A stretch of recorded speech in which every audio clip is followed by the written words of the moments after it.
Hello and welcome to VistaTalks, interesting discussions with interesting people from all around the world. I'm your host, Simon Hodgkins. Today, a real treat to be joined by Kate Irwin, Managing Director of EMEA at Skift. Skift is a tremendous leading news source for travel executives, and with over a decade of experience shaping commercial strategy and driving growth across major travel brands. Kate now plays a key role at the center of global travel transformation. She helps industry leaders stay informed, inspired, and hopefully ahead of the curve. Kate, you're very welcome to VistaTalks today. Thanks for being on the show. Simon, thank you for the invitation. Happy to be here and talking to you. Well, it's great. As you know, we've had Carolyn on from Skift many moons ago, and I did meet Rafat when he was last in Dublin, Ireland. So it's great to have you here as the Managing Director for EMEA now at Skift. Let's get right into it, Kate. We've got a lot to talk about. Now, let's start a little bit about with your career, because I know you started really in travel, media, commercial leadership. There were big brands that you're involved in, whether it was Cheap Flights was one, Momondo, and of course now Skift, which is a juggernaut and a powerhouse in its own right in the travel space. What drew you to this industry? Was it always something you wanted to be in? Did you just fall into it? How did that work? I would love to say I have a romantic story about how I fell in love with travel, but it would be a fib. I kind of stumbled into travel. One of my first kind of post-grad jobs was at a big publishing house, and there just happened to be an opening in a travel-based publication. So I took the leap and have been there ever since. I think we're so lucky. Travel is one of those few industries that crosses the sector of like human connection and even economy or cultural exchanges. So once I was in. I tried to leave on one occasion into financial services and came running back with my tail between my legs. But I stumbled in, but here to stay. Yeah, it sounds like you were hooked from day one, Yes. right? Yeah. Well, that's great. Now, let's talk about Skift, right? Because Skift, as I know it very well, but it describes itself as the daily homepage, doesn't it? For the world's, I suppose, largest industry. I think travel is one of the world's largest industries, if not the biggest. What sets Skift apart? Because it's a competitive landscape, isn't it? Whether it's media or travel. And what's more important than ever for the travel sector today to have a brand like Skift? Yeah, I think it's the biggest and also the most exciting industry. What makes Skift different is probably our goal. I think when we're in a space where things are moving so quickly and there is so much noise, our goal is really to aim some perspective, some focus, some context, because we would rather push kind of beyond the headlines. There's so much we won't cover. And as a reader, you'll probably see that our priority is really like looking at what's necessary to share, so that breaking through that noise, you can not only see what you need to focus on, but completely get it as well. So going beyond the data, it's the narrative, the perspective, and making sure the right people hear it at the right time. Yeah, it makes a lot of sense. And I suppose following on from that, because you're the managing director for EMEA, as I mentioned at the top, you obviously operate across a vast and a diverse region for Skift. Are there any key trends or regional differences that you observe through your role? And how is the travel sector recovering or booming sort of post-pandemic? Because I know that hit the travel sector hard, didn't it, Kate? Yeah, absolutely. If you look at the graph of impacts, the drop is big.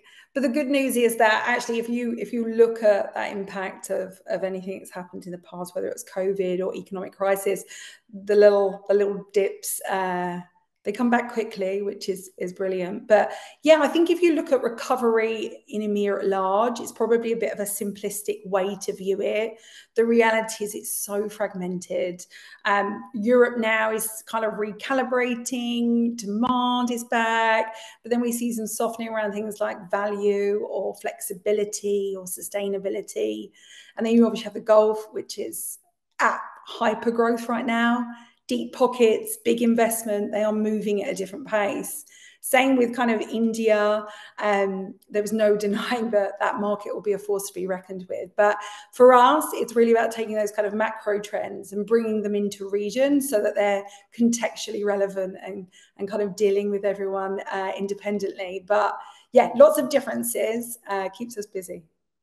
Very good. And in terms of those regional differences, obviously a lot of countries talk different languages. There's many different cultures. Yeah. Are you addressing that at Skift? How does that work at Skift from an output perspective?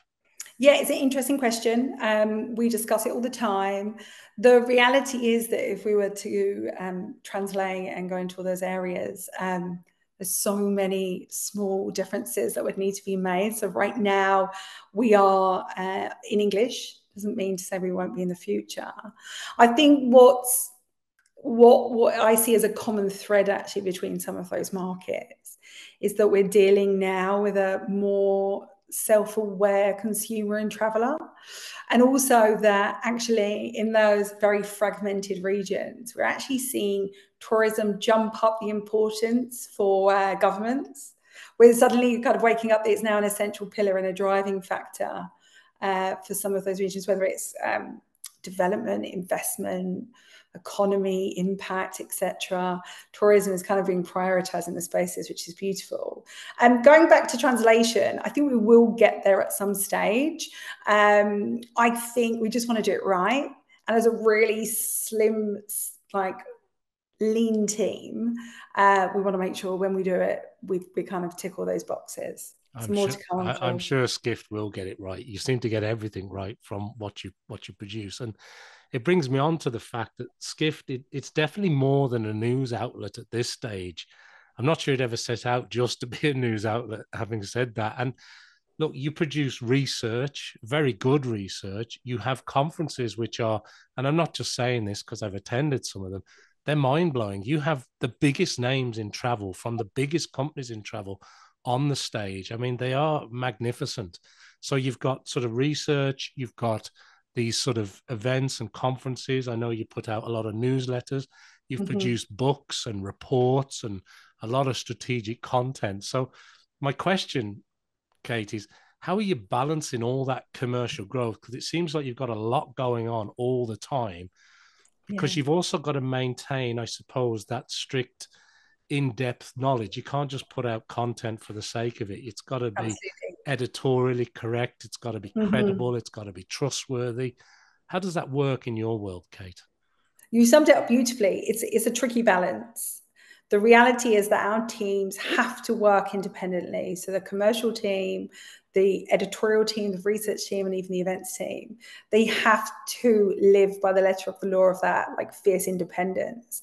But I don't really necessarily see it, although it's a balance, I don't necessarily see it as an opposing force. It's actually the brands that we're working with that are approaching us in a commercial to become commercial partners are doing so because we hold such a high integrity when it comes to our output. So they know that we're going to hold them to the same accountability. We are not about space, selling space or logos, etc. Context and kind of that departing of insight and wisdom and knowledge is the primary goal. And by sticking to that, we're able to kind of have the best of both worlds. It doesn't always please everybody because we will continue to hold the industry accountable and say things that not everyone is overly fond of. But it works because our readers believe that like Skift has some skin in the game. So the trust is there. And it's the same essence of kind of coming back. They trust us. They respect what we're putting out into the world. So they will come back, be our newsletter subscribers, our research subscribers, or attend one of our events, or understand and see that there's an opportunity to leverage this very trusted ecosystem to amplify their own narrative as well. It's incredible because the editorial kind of foundation and the research foundation is what enables us to be commercially viable. But it's a tricky one. And there's always kind of a balancing act to be had. Yeah, and I think you're right. I suppose you walk a fine line there because on one hand, you are providing all this great content. On the other hand, as you say, you're holding the industry to account to some degree. You're fiercely independent. And I really like what you said earlier, that you're also maybe not coming up with the usual headlines. You're getting the stories behind the stories and maybe some interesting areas that aren't sort of in some of the other mainstream outputs. Is that fair, Yeah, Kate? yeah, absolutely. I think that often brands will come to us with commercial intent to partner with us and realize that we won't just pass the mic or we won't just hand the page over. There are some projects we will decline because they do not fit into our same standards or what we believe is important. But yeah, it's a tricky balance. And look, we get spoken to on a daily basis and we get shared so much. I'm sure everyone's inbox or WhatsApp messages are full. So for us, we would happily not say anything if there was nothing to say, rather than kind of contributing to the noise. Yeah, it makes so much sense. And obviously, if I go back to my initial journey with Skift, I suppose it was New York, London, maybe, but now under your watch, of course, you've got more and more going on content wise and community wise across Europe and also the Middle East, of course. And obviously, you need local market engagement there. So, how are you keeping aligned with those local communities, those different countries that you're in now? Is there anything that you're doing to keep aligned with those communities and ensuring that, you know, the Skift brand and values stay true to what they are as you continue to roll out because you're expanding? Yeah, it's a tough one, and you kind of mapped it quite well. When I joined, my role was really to kind of bridge the gap between what was going on in the US and kind of bringing it into Europe. And we found in that first couple of years, like, the framework that was going to work for us. And it's tough because we're a lean team. There's a finite amount of us with only set resources. So being so close to a market or a region that is complex or challenging or unique in certain ways, yeah, it's definitely an art form. I think spending time in region is key. So Skift's core values are kind of curiosity and clarity and boldness, and of course, go travel. But when we look at those values, they remain present in all those markets, but kind of more reading the room of what's going to translate. So it is about understanding what's going on the ground, and whether that's, we spend a lot of time traveling, being in market, but we also spend a lot of time listening. So from a client perspective, whether it's editorial or commercial, like, understanding what is happening in context for them is really important. And of course, then, like, respecting the nuances of regions and kind of building local relevance, taking those big, as I said, macro trends and bringing them into focus for our regions is a priority. We launched a couple of new events around the world. We were back in Asia. We are in India. We're in the UAE. So yeah, it's important for us to physically show up.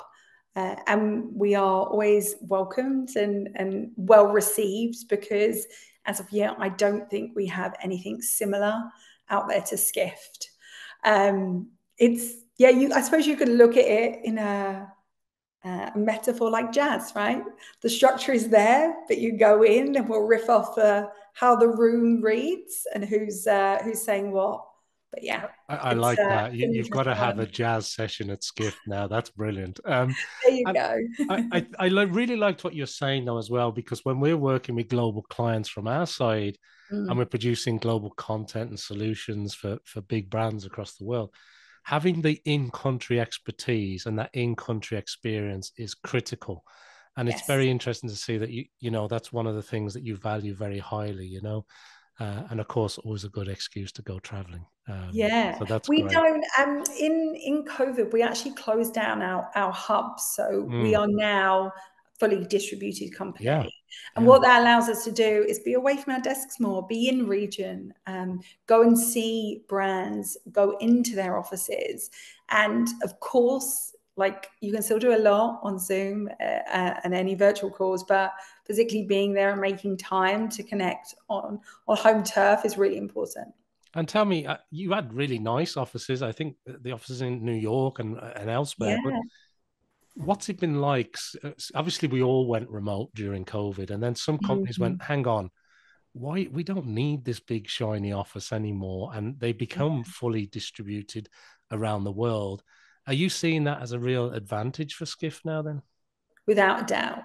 We are able to not only, as we mentioned, kind of be in region and really absorb what's going on without having to have a hub or a team based there, but also we're being able to recruit talent across the world. So we're being able to dive into certain disciplines that maybe we might not have had in those kind of hub areas. But also creating a culture and a structure where we can move efficiently and be productive and achieve with this kind of free range maybe of kind of independence and life work balance. Yeah, it works really well. It's tough. It takes some graft. But no, for us, it's been had a really positive impact. Thanks for sharing that, Kate. And let's go back to the travel industry a little bit if I can, because it always seems to be in a position of change or flux. It's either booming or changing, and technology and everything that goes into that. There's rapid changes, isn't there, Yeah. in technology? The traveler expectations seem to change a lot. There's sustainability playing a large part in the travel sector right now. Mm-hmm. Have you got any thoughts from your viewpoint on what's defining the next phase, or the phase we're in now, or the evolution of travel? Like, where are Yeah. we at, and what are we moving into from a travel perspective, Kate? Yeah, it's forever changing. And I think as when I finished my sentence, it would have changed again. But yeah, right now I kind of feel like we've started this dive into the experiences economy, where experiences is touching everything and it's more important to travelers. And what I found interesting is how travel brands are responding to that shift. I think it was in the Skift Megatrends that our editor in chief mentioned that there's this flip in how we're looking for travel right now. So rather than I'm going to Paris, what can I do there? It's I want to ride a hot air balloon at dawn, and where can I do that? So it's really flipping that whole process on its head. But we're also seeing this rise of adoption of AI, as well as this, dare I say, like pressure to become more sustainable. So as these are all kind of merging together in a big melting pot, it's creating a force for brands to change. If you think about legacy structure, airlines, hotels, even tourism destinations were built off this rigid structure of operation. And we were always looking at passenger numbers or transaction numbers or guests per night or spend per night. Whereas I think right now we're moving into what is going to be a really fluid space where brands are going to need to look, rather than all those number driven kind of metrics, they're going to have to look into the efficiencies of their ecosystem, human connection, sentiment, loyalty, and how they resonate.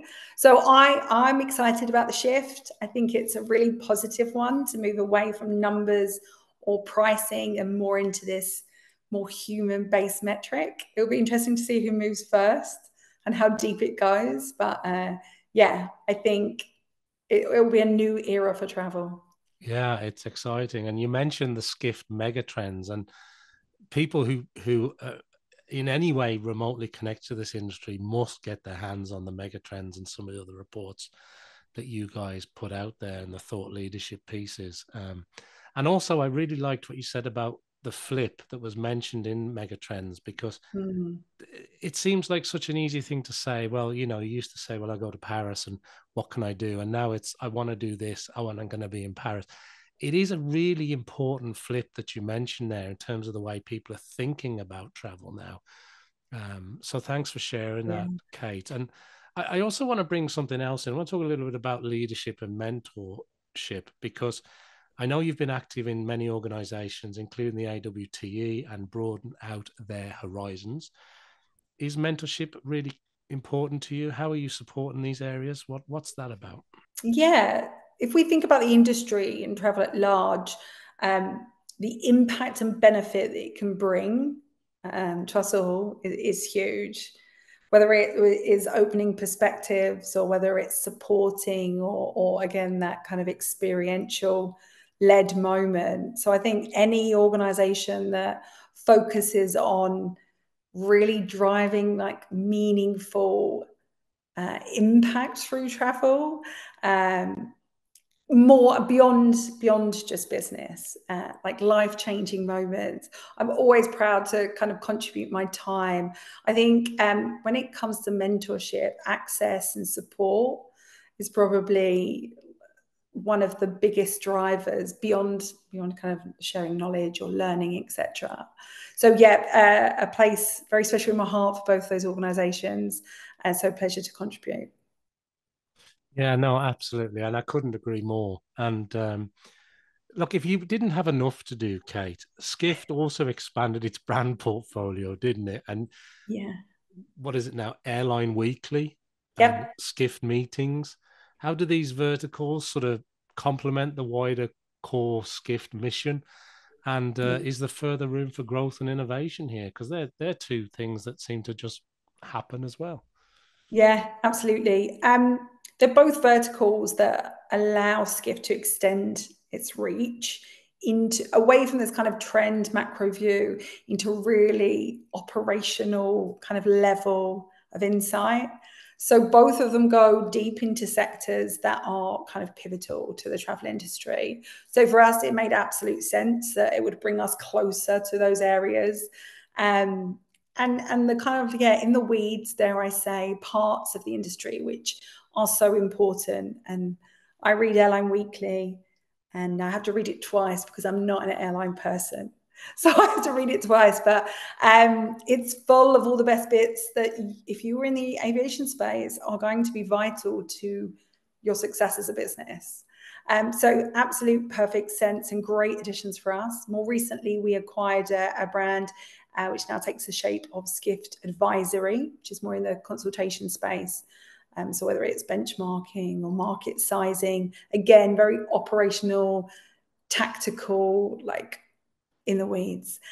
Future growth, absolutely. I think any sector that has fragmentation, growth, evolution could be a space that we would explore. Nothing on the table right now, but I'm sure there'll be lots of discussions. Very good.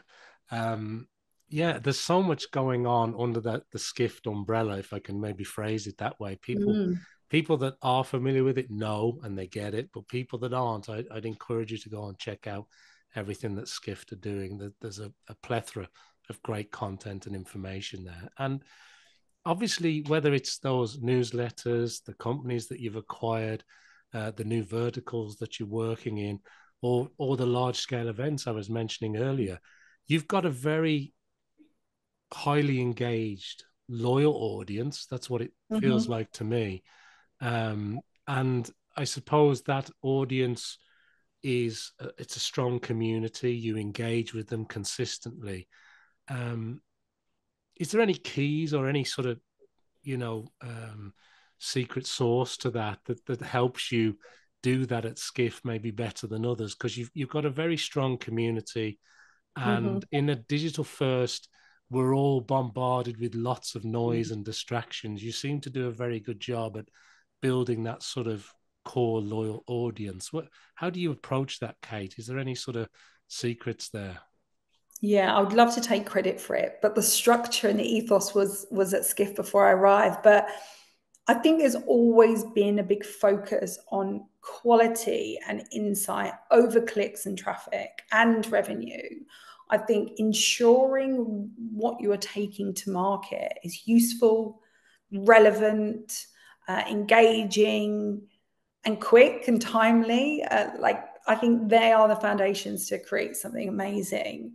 I think when Rafat structured the business and had this idea of Skift, the reality was there was a space. He spotted a space that no one had filled, and kind of really delivered on it and has stayed true to that as we have evolved and grown and moved into new markets. Staying true to that kind of core ethos, I think, has been the key to the success.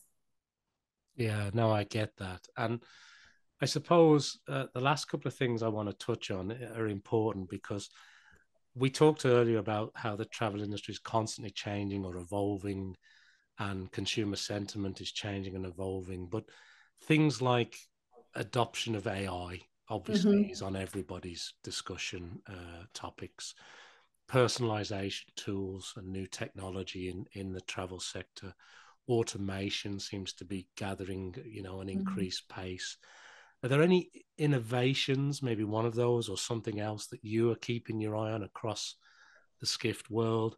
And how do you think these things are going to impact how people travel and interact with brands in the future, Kate?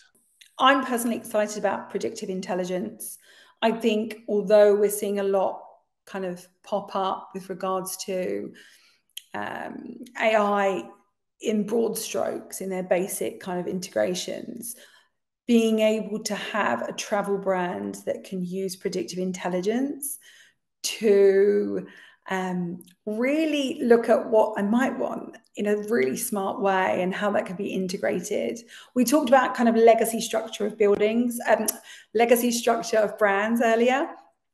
And I think the ones that will be successful are going to be brands that can integrate this into their product offering, so it kind of becomes invisible. Because what we're seeing currently is, yes, great use of data. So a hotel might know who I am and that I like to swim in the morning before I go to my meetings. And there may be a drop down that I can pick so I can book my swimming pool time. But what is possible is so much more than that. And I think what it will allow brands to do is connect with their consumer in a way beyond what we've already seen.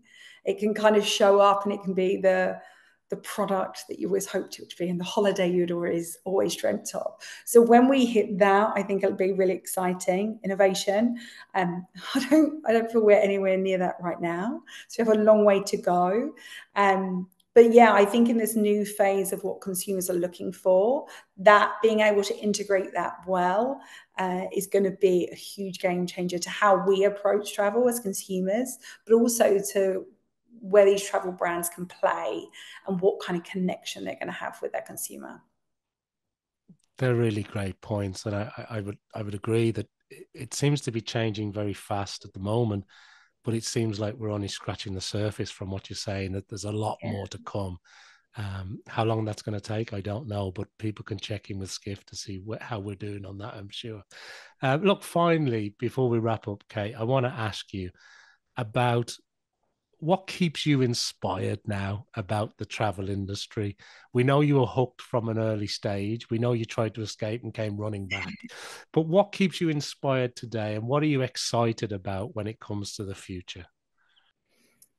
I think you alluded to the point earlier. It's kind of the biggest industry. It's the most exciting, and it really doesn't stand still. Neither do the people that are operating in it, which fascinates me. But I think even after 8 years at Skift, I still feel like we're just getting started. I feel like the pace of the industry, the depth of opportunity and change, and then you have the challenges, whether it's COVID or similar. There's never a dull moment. And yeah, I think it's constantly pushing us to continue our job at Skift, to look and define and see where we're going next. And so, yeah, I've been lucky enough to be in the industry for a while, and yeah, it feels like I just got here. I blinked, and yeah, the years have flown. That's great. Well, thank you. It brings us nicely to the end of today's show with Kate Irwin. I'm going to ask people to make sure that they tune in again to watch and or listen to the next VistaTalks, where once again we'll be meeting some more interesting people from around the world to talk about these interesting topics. But thank you, Kate, for being a guest on today's VistaTalks. It's been a real pleasure to talk to you again. Thanks, Simon. You too.